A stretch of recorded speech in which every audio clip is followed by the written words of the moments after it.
Hello everyone, welcome to knowledge centric.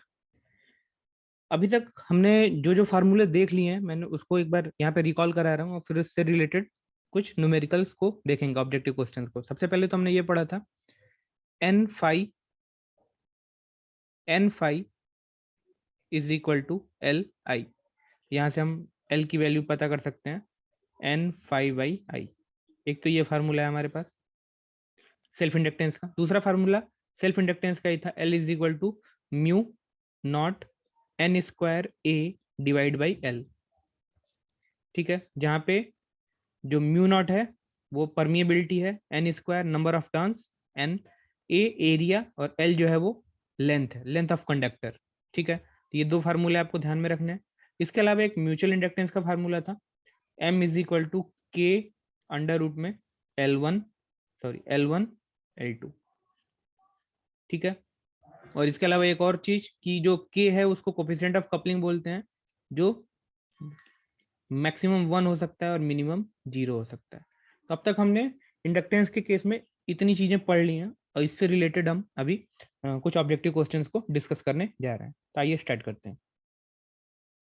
सबसे पहले एक क्वेश्चन है, इसमें लिखा हुआ है the mutual inductance between two coil having self inductance 3 Henry and 12 Henry and coupling coefficient of 0.85। कह रहा है कि म्यूचुअल इंडक्टेंस बताओ, यानी एम की वैल्यू आपसे पूछ रहा है, एम क्वेश्चन मार्क है। L1 3 हेनरी दिया हुआ है, L2 जो है 12 हेनरी दिया हुआ है, और आपको कपलिंग कपलिंग कोफिशिएंट यानी के की वैल्यू दिया हुआ है 0.85। तो बहुत इजी है, डायरेक्ट फार्मूले का क्वेश्चन है। हम जानते हैं m is equal to K under root में L1 L2, सारी वैल्यू को रख दीजिए। m is equal to 0.85 into under root में 3 इंटू 12, ये आ जाएगा 0.85 36, यानी कि अंडर 6 है ना। तो आप इसको सॉल्व करोगे तो ये आ जाएगा 5.1 हेनरी। तो ये हमारा बी ऑप्शन जो है वो करेक्ट है। ठीक है, बहुत सिंपल है, डायरेक्ट फार्मूले पे क्वेश्चन है। नेक्स्ट है, determine the self inductance in milli henry of a 4 metre long, यानी कि एल की वैल्यू दिया हुआ है, जो दिया हुआ है उसको सीधे सीधे पहले आप लिखते जाइए। 4 metre long air cored solenoid, if solenoid has a cross sectional area, यानी एरिया दिया हुआ है ए, कितना दिया हुआ है 0.02 metre square.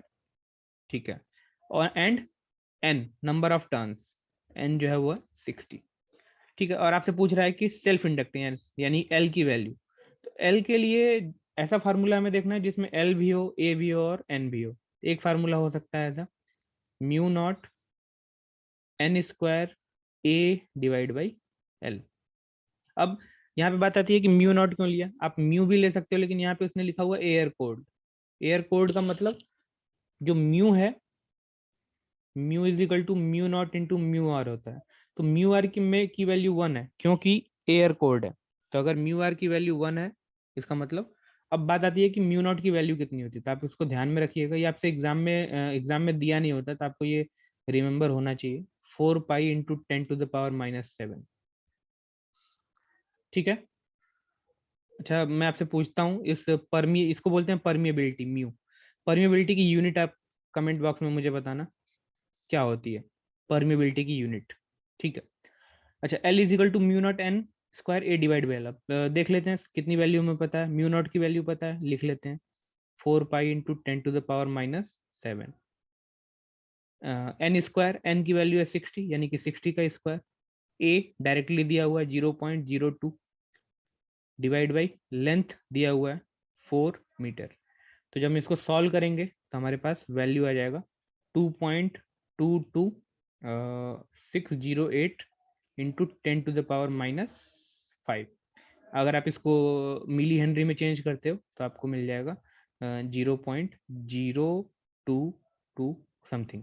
It means last option जो है हमारा करेक्ट है। तो ये इसके बाद तो सिंपल कैलकुलेशन है। ठीक है, तो ये फार्मूला आपको ध्यान में रखना है, इससे बहुत सारे क्वेश्चन आपको मिलेंगे। नेक्स्ट है, in a solenoid having a diameter, यानी अब देखो डायमीटर दिया हुआ है उसने, डायमीटर दिया है 6 सेंटीमीटर।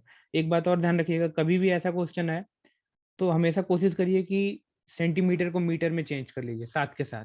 तो अगर सेंटीमीटर को हम डायमीटर 6 सेंटीमीटर दिया हुआ है, इसको मीटर में चेंज करें तो 0.06 मीटर। ठीक है। लेंथ 60 सेंटीमीटर दिया है, तो इसका मतलब 0.6 मीटर। ठीक है। And number of turns n दे दिया, n है 7000। कह रहा है कैलकुलेट द एनर्जी स्टोर्ड। अब एनर्जी का फार्मूला क्या होता है, पढ़ा है हमने, W is equal to half LI²। ठीक है। अच्छा, इसमें करंट भी इसने दे दिया है। करंट क्या है, करंट है हमारा 10 एम्पियर। तो क्या नहीं पता, करंट तो पता है, L नहीं पता। अब L पता करना है। अब L पता करने के लिए एक फार्मूला है बहुत simple, mu naught n² A divide by L। अब क्या क्या पता है, L पता है, n पता है, लेकिन एरिया नहीं पता, लेकिन डायमीटर दिया है। तो एरिया क्या होता है, एरिया होता है पाई r² या पाई d²/4, है ना। तो वैल्यू रख देते हैं, क्या आ जाएगा, पाई इंटू डी, डी कितना है 0.06 का होल स्क्वायर डिवाइड बाई 4, है ना। तो अब जब यहाँ से आप एरिया कैलकुलेट करोगे तो ये आ जाएगा 2.826 इंटू 10⁻³ मीटर स्क्वायर। ठीक है। अब एरिया भी आ गया, बाकी सारी वैल्यूज हमें पता है, तो सिर्फ वैल्यू हमें पुट करनी है। तो एल की वैल्यू पुट करें तो म्यू नॉट कितना है 4 पाई इंटू 10⁻⁷। एन स्क्वायर अभी हमने देखा है 7000 का स्क्वायर। एरिया अभी हमने कैलकुलेट किया है 2.826 into 10⁻³ divide by L. L की वैल्यू है 0.6, है ना। सारी वैल्यू हमने कैलकुलेट करा, तो यहाँ से जब हम कैलकुलेट करेंगे तो हमें एल की वैल्यू मिल जाएगी 0.2898, है ना। ये हमारा हेनरी में वैल्यू आएगी। तब एनर्जी हमें कैलकुलेट करना है, तो एनर्जी क्या है, एनर्जी का फार्मूला है हाफ एल, अभी हमने कैलकुलेट किया है, और I² यानी कि 10 का स्क्वायर। तो जब आप इसको सॉल्व करेंगे तो हमें मिल जाएगा 14 point something.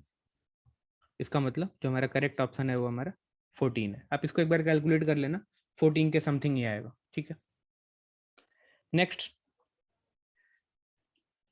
Which of the following is a valid value of coefficient of coupling between two inductor. कह रहा है कि कोफिशिएंट ऑफ कपलिंग के लिए इनमें से कौन सा वैलिड नंबर है। तो आप एक बात पता है आपको, जो कोफिशिएंट ऑफ कपलिंग के होता है वो मिनिमम 0 हो सकता है और मैक्सिमम 1 हो सकता है ना। तो आपको ये देखना है इसमें किसकी वैल्यू 1 से कम है।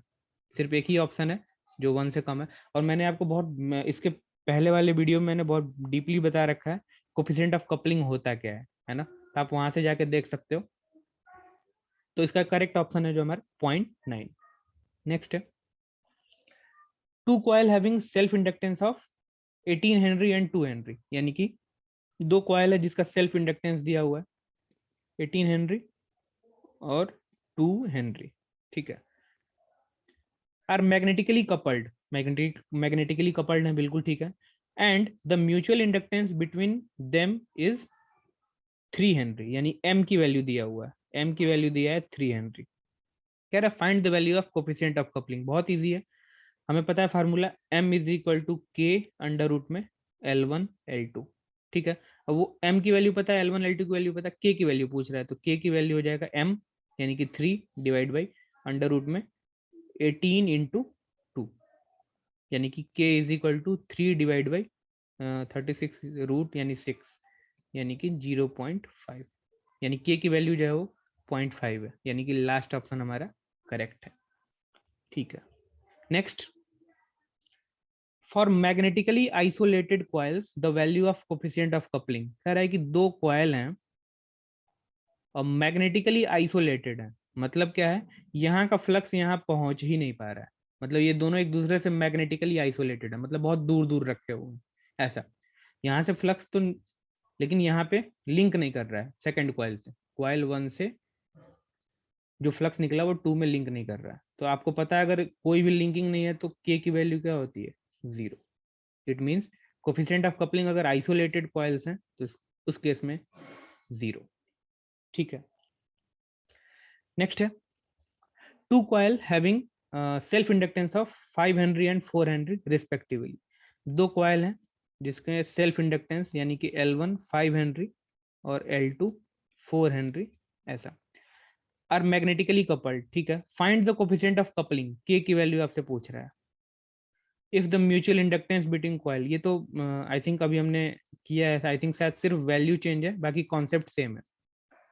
m पता है, L1 L2 पता है, k की वैल्यू पूछ रहा है। हमें पता है m is equal to K under root में L1 L2, यानी कि k is equal to m अपन में अंडर रूट में L1 L2। वैल्यूज रख लें, m की वैल्यू है 2.5 डिवाइड बाई अंडर रूट में 5 इंटू 4, ये हमारा k है।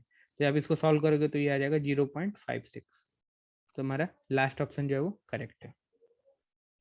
ठीक है, नेक्स्ट है, नेक्स्ट क्वेश्चन।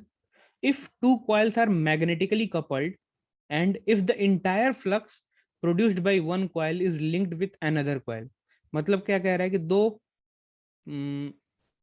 कॉयल है, दो कॉयल हमने बना लिए। ठीक है, अब दो कॉइल्स में कह रहा है कि जो फ्लक्स यहां से निकल रहा है वो पूरा का पूरा इंटायरली, इंटायर फ्लक्स पूरा का पूरा इस सेकंड से क्या कर रहा है, लिंक कर रहा है। मतलब यहाँ से अगर मान लो 100 फ्लक्स निकला तो पूरा 100 का 100 फ्लक्स यहाँ पे चला जा रहा है।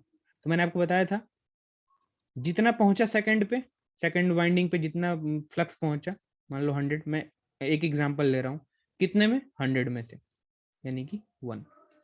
यानी कि अगर पूरा का पूरा फ्लक्स एक वाइंडिंग से दूसरे वाइंडिंग पे लिंक कर जा रहा है तो उस टाइम पे जो कोफिशिएंट ऑफ कपलिंग होगा वो कितना होगा, 1।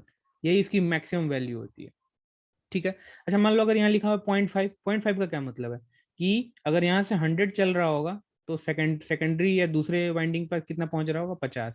जीरो का मतलब दोनों एकदम आइसोलेटेड है, एक अगर वाइंडिंग यहाँ है तो कहीं दूसरा इतनी दूर पे होगा ताकि यहाँ का फ्लक्स यहाँ पहुंच ही ना पाए, ना पहुंच पाए। 0.5 का मतलब, 0.75 का मतलब 100 अगर एक कॉइल से दूसरे कॉइल पे है तो दूसरे कॉइल के पास जो फ्लक्स पहुंच रहा होगा वो कितना पहुंच रहा होगा, सिर्फ 75। ठीक है, तो ये हमारा जो फिजिकल कॉन्सेप्ट होता है कोफिशिएंट ऑफ कपलिंग का। तो इस लेक्चर में अभी इतना ही, मिलते हैं फिर नेक्स्ट लेक्चर में। Thank you.